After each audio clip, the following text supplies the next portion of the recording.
Okay, so welcome to this next video in the Theory of Probability playlist. In this video what we're going to do is introduce the concept of order statistics. And order statistics is really about, it's about sampling. So the idea basically is that you have something which you are sampling.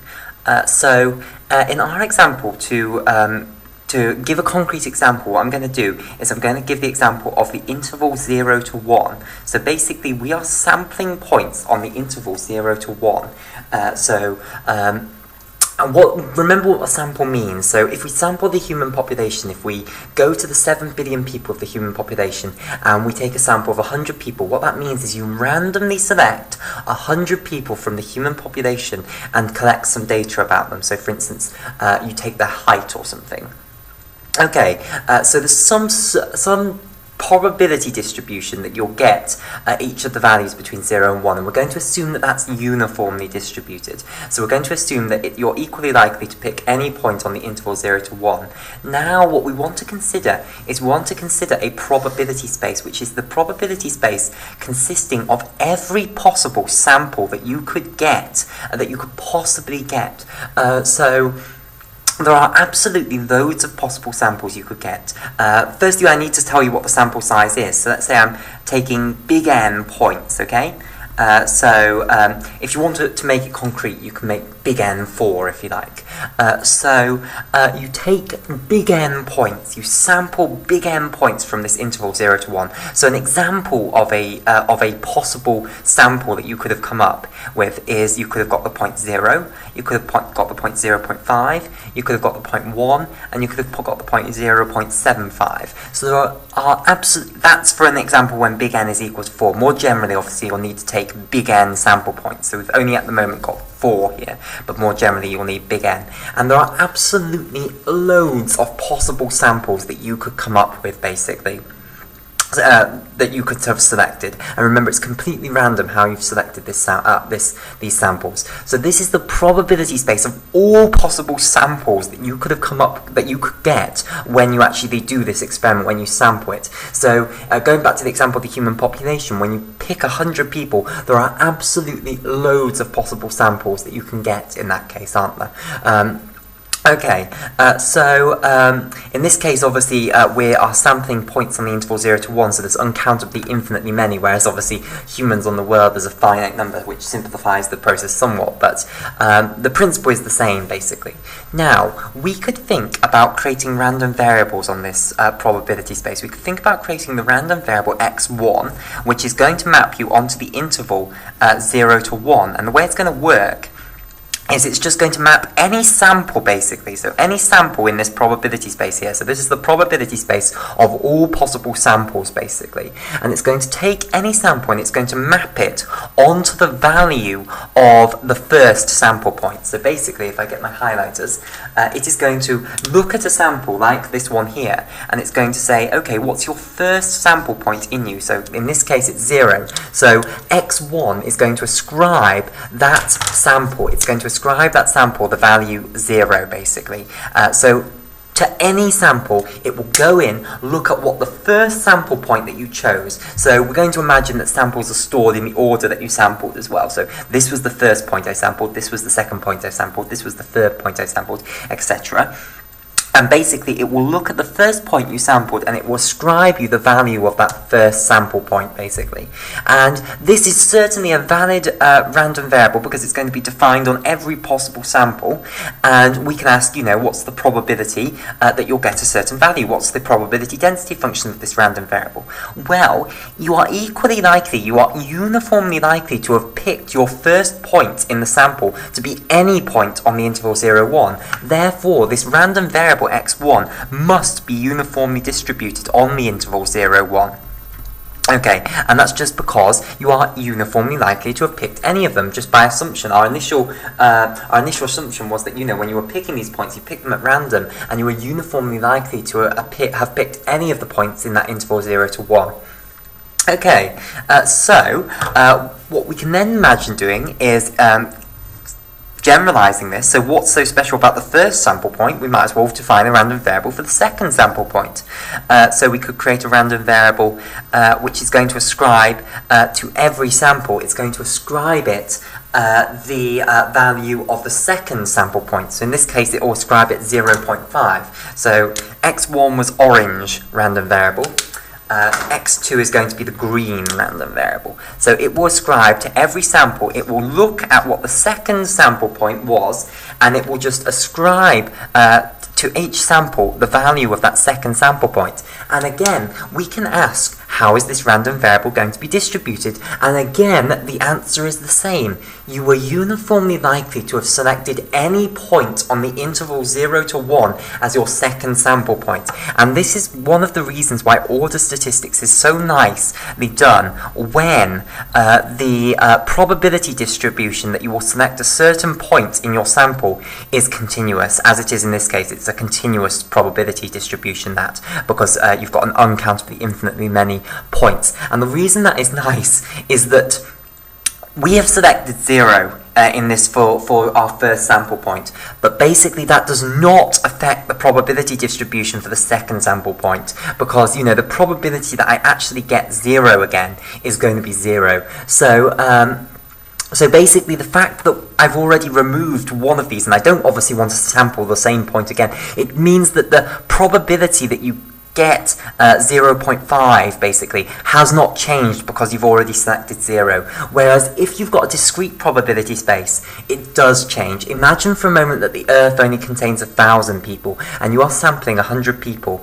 Well, as you sample more and more people, so as you pull out the first person, as you pull out the second person, obviously the probability distribution that the third person or the fourth person or whatever has a certain value is changing because you are actually pulling people out. So because of that, you're removing, people, you were moving points that were contributing to the probability distribution of, let's say, height in that population, basically. So say you had some 3-meter tall person, and they were, a giant, and they were pulling everything up, pulling up the average height maybe. Once you've sampled them, the probability of then getting a tall person is going up, the probability of getting a 3-meter person was something non-zero before you sampled the first person. But once you've removed that 3-meter person, say you got him as your first person, obviously then if there's no one else of 3-meter height, then the probability of getting another person with 3 meters tall is going to go to 0. So basically, in the case of discrete probability spaces like this, where the sampling population you're looking at is a discrete probability space, basically, rather than a continuous one in this case, then that order statistics becomes much more complicated, because when you sample your higher samples, your earlier samples are going to affect the probability of getting a certain value in your later sample, basically, because you've removed them from the pot that you are sampling effectively. Okay, so x2 is also going to be uniformly distributed on 0, 1, but basically if we have a continuous probability space, we circumvent all of that, because you're picking out a finite number. It doesn't matter, basically, because this is uncountably infinite. It does not matter. It's not going to affect probabilities. So that's what's nice. All these random variables remain uniformly distributed 0, 1. Okay, and we obviously could define more. You could go on all the way up to x big N. So you could go on down here, and x big N is going to ascribe each sample values between 0 and 1. And the way it's going to work is it's just going to look at the nth sample point that you chose, and it's going to ascribe you the value that nth sample point sampled, basically. Okay, and again, xn is going to be uniformly distributed on 0, 1. And in fact, all of the random variables in between that, so x3, which will ascribe you the value of your third sample point, x4, which will ascribe you the value of the fourth sample point, all the way through to xn, they are all going to be uniformly distributed on 0, 1, because the probability that you pick any point on that interval 0 to 1 is still uniformly distributed. Basically, the fact that you've already picked certain points does not affect it, and that is what is beautiful about order statistics with a continuous random variable, and what makes doing it with discrete probability distributions on which you're sampling harder is that you have to factor in this information that the probability distribution of these random variables here, x1 through xn, is going to change, basically. Okay, now these are not order statistics. These random variables, x1 through x big N, these are not order statistics. So now let me tell you what order statistics are. Order statistics are a different type of random variable. So I will now define the first order statistics. Firstly, order statistics are random variables on your probability space of all possible samples that you could have come up with from this probability space over here. And the first order statistic, which is written x and then parentheses in the subscript 1, like so, is basically again going to ascribe every sample values between 0 and 1. And what it's going to do is it's going to look at each sample. It's going to go through each sample like this. So it'll go through, look at every single sample point that you have sampled in this great sample.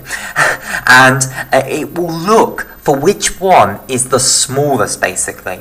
So you can imagine basically going through and asking which one's the smallest. And in this case, it is 0. So 1 will be the smallest. You have a finite set here. So the smallest is defined, basically. And x1 is going to ascribe every sample in that space of all possible samples that you could have taken. It's going to ascribe it the value of the smallest sample point. So x parentheses 1, the first order statistic, is going to take a sample, which is an outcome here, and it's going to map it onto the value of the minimum of all the points in that sample. So all the sample points. So all sample points here in S, I'll put. Okay, so that's what this random variable is going to be defined to be, and that's the first order statistic. Okay, now you can go on.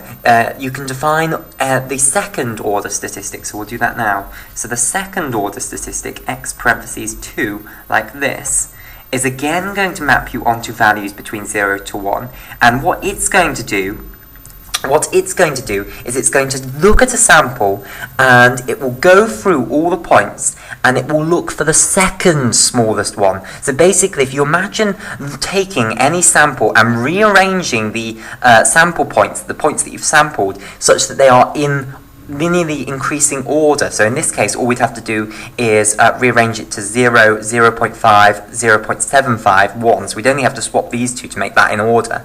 And basically, the first order statistic is going to map you onto the value of the first one in this sample, which is now in order. And the second order statistic is going to map you onto the second one now that they are in order. And we continue on in this fashion. The x3 one is going to map you onto the third smallest one. x4, x parentheses 4, the fourth order statistic, is going to map you onto the fourth smallest one. And then you go on all the way up to the nth, the big nth order statistic, which is going to map you onto values between 0 and 1, as such, and basically it's going to map you onto the big nth smallest one, but the big nth smallest one is the one that was actually the greatest, so it's going to map you onto the maximum of all of these. So basically x1 in this case would be 0, x2 would be 0.5, and x big M, which would be 4 in this case, the fourth order statistic would be 1. Okay, and obviously there's all the ones in between as well. So, the first order statistic and the last order statistic often have other names, which are very simple. The first order statistic is often called the minimum of a sample, so it ascribes to each sample the minimum, and the nth order statistic is often called the maximum. You can also define if the size of your sample is convenient. So let me show you. If your size of your sample, let's say, is 7, 7's the prime one, then there are basically 1, 2, 3, 4, 5, 6, 7 points in your sample, basically. And in this case, what you can do is you can, the fourth order statistic in this case is going to be the median. In any sample, what it will do is it will put all the points in order and it will find you which one is the fourth biggest. Now, the fourth biggest is, as far as the order is concerned, it's the one that's in the middle. So basically, you can also define the concept of a median. So if your sample size is basically odd, then you can define the concept of a median. All you need to do is add 1 to the size, so take 7, add 1, and then divide that by 2, so you'll get 8. When you divide that by 2, you'll get 4. So x n plus 1 divided by 2, if n is odd, is what's known as the median. And in 7's case, you can even define things called the upper quartile and the lower quartile. So the upper quartile is the one that's effectively 75% of the way along. So what x parentheses 0.75n, and then what you'd have to do, obviously 0.75n might not be a whole number. For instance, in the case of 7, if we take 0.75n, then we're taking 0.75 times 7. That's 3/4 times 7, so we're going to get 21 over 4. 21 over 4, 20 over 4 is 5, so this becomes 5 1/4. Okay, so basically that rounds down actually to 5. It's closer to 5 clearly than it is to 6. So the upper quartile in this case, even though you'd think what it would be is you'd think it would be 6 rather than 5, but in this case it actually is 5. It's closer to being 5 than it is to being 6. Okay, so this would be our upper quartile in that case. You'd round this down or up, depending on which one it was closer to. So if it was within 0.5 of 5, then you would round it to 5. If it was in 0.5 of 6, you'd round it to 6. And that's called the upper quartile. Upper quartile. And if you have x 0.25n, again rounded so that you know it makes a natural number, that's known as the lower quartile. And obviously a very important thing in statistics is called the interquartile range. So all that is basically the upper quartile, x 0.75n minus x 0.25n. So it's the upper quartile minus the lower quartile, so the difference between the upper quartile and the lower quartile. Now these are values. This interquartile range is a value that you can ascribe to any sample, because these order statistics of the upper quartile and the lower quartile are certainly things you can work out for any sample in this probability space of all possible samples, and therefore you can certainly take one of those order statistics and subtract it from another order statistic and create another random variable. So the interquartile range is basically a random variable on this sample, on this probability space of all possible samples that you can take of our original sample thing that we were sampling over here. Okay, and it's going to be very, very interesting for us to try and work out how are these order statistics, how are these x1, x parentheses 1, x parentheses 2, all the way up to x parentheses n, how are these order statistics distributed? It's going to be very interesting for us to be able to work out the PDFs and the CDFs of these order statistics, and that's what we're going to move on to in the next video.